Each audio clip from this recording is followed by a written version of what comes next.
Existe sofrimento útil? Essa discussão ocorreu há pouco tempo no Facebook. Coloquei lá um post onde eu colocava uma definição de mal. Era a seguinte: todo sofrimento extremo e inútil, eis o mal. À época eu acreditava que era uma definição muito boa e abri essa definição para discussão. Obviamente, um sofrimento que não seja extremo e passível de ser desprezado não pode ser considerado mal. E ele tem que ser extremo e tem que ser um sofrimento inútil. Ou seja, o sujeito sofre de modo extremo e isso não vai produzir nenhum fortalecimento, nenhum crescimento desse sujeito após passar pelo sofrimento. Isso é muito comum quando se fala de UTI, quando falamos de eutanásia, de distanásia, digo melhor. A distanásia é a morte em um ambiente de UTI, mas uma morte sofrida. Então a terminalidade marcada por um sofrimento extremo e, de certo modo, inútil, já que o sujeito vai de fato morrer e permanecer sofrendo até o fim de sua vida. A UTI é um dos ambientes no qual eu atuo.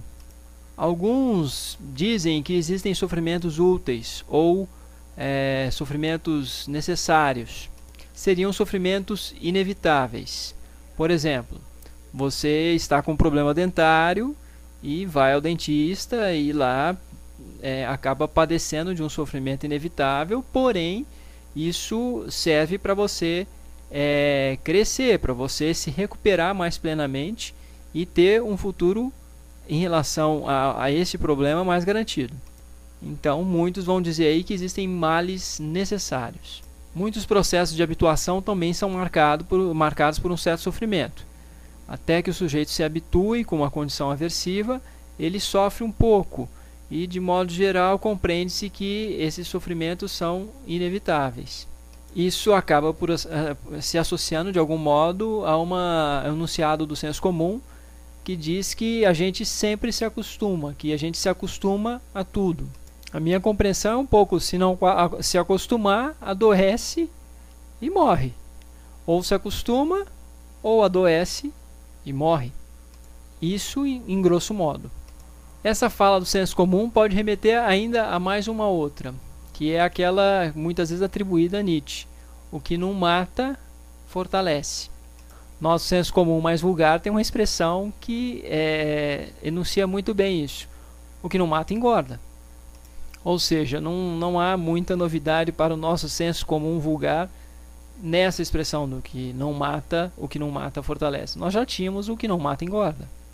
Eu completaria a expressão: o que não mata, fortalece ou mutila ou deixa sequelas.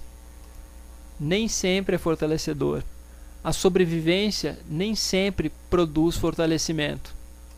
Essa ideia de que o que não mata fortalece traz uma concepção de que toda sobrevivência é gloriosa. Porém, me fica a questão: qual é a glória de sobreviver em estado vegetativo? Qual é a glória de sobreviver vegetando? Essa fala do senso comum também tem como objetivo o enaltecimento da vida e a sacralização da vida humana. Reitera que a vida humana é sagrada. E aí é uma outra questão: a vida humana é sagrada? Viver é válido sob todo e qualquer custo? Por outro lado, será que essa questão inicial que nomeia o podcast é legítima? Perguntar se existe sofrimento útil é uma pergunta que faz sentido, tem sentido? Há quem afirme que todo sofrimento é útil. E essa concepção geralmente é uma concepção que se aproxima de uma visão mística ou religiosa. Nesse sentido, todo sofrimento seria útil para um crescimento posterior, em algo além da vida, além desta vida. Há aí então a concepção de transcendência, de existência além dessa vida. Dizer que todo sofrimento é útil também tem suas implicações. Vou falar de duas delas que acho relevantes. De acordo com a primeira definição que cunhei, de que o mal é todo sofrimento extremo e inútil, quem vier a dizer que todo sofrimento é útil, simplesmente tem como implicação a inexistência do mal. Para aquele que todo sofrimento é útil, o mal simplesmente não existe. A segunda implicação é da existência de uma inteligência superior e onipotente. Seria mais ou menos um enunciado que tem ressonância com um outro, que diz o seguinte: nada acontece por acaso. Ou seja, você está sofrendo, isso tem uma finalidade. E essa finalidade é colocada, criada por uma inteligência superior, um ser todo-poderoso. Dizer que existe um ser onipotente também tem suas implicações, e pude trabalhá-las, debatê-las em um outro post.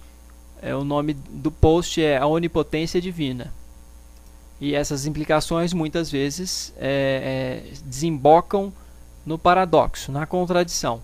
É o famoso paradoxo da rocha. O ser onipotente, se existe um ser onipotente que pode tudo, logo ele poderia construir uma rocha que ele não daria conta de carregar? Se você responde que sim, ele não é onipotente. Se você responde que não, também não há onipotência. Sim, ele pode construir a rocha, mas não dá conta de carregá-la. Não, ele não pode construir a rocha. Logo, a conclusão presente sempre nesse caso é da inexistência, da impossibilidade da onipotência. Há algumas implicações nesse sentido e que são paradoxais. Respondendo à pergunta inicial, existe sofrimento útil? Prefiro o outro extremo, de que todos os sofrimentos, todo tipo de sofrimento é inútil. E talvez mudar o modo de classificação.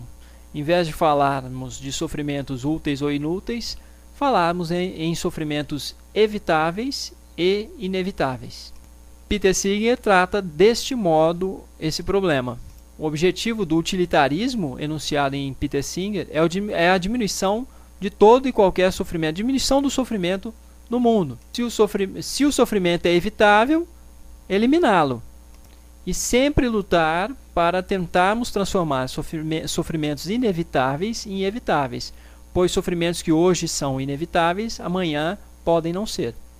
Portanto, é uma classificação mais dinâmica, que não precisa apelar a nenhuma pré-determinação, a nenhum fatalismo.